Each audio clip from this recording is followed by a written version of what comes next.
नमस्कार अमरावती ग्रामीण जिल्ह्यात अवैध रेती वाहतुकी विरोधात स्थानिक गुन्हे शाखेने मोठी कारवाई करत रेती माफियांना जोरदार दणका दिला आहे।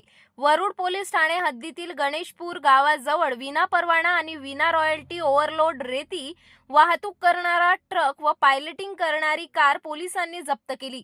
या कारवाईत इर्शाद इशाक शेख, मुकीद मजीद सिद्दीकी, अशफाक मुस्तफा अन्सारी, एहफाज आहत सिद्दीकी सर्व राहणार नरखेड नागपूर वाहन चालक दुर्गेश श्यामसुंदर सूर्यवंशी यांना ताब्यात घेतले। कारवाईत तब्बल 42,70,000 रुपयांचा मुद्देमाल हस्तगत करण्यात आला आहे।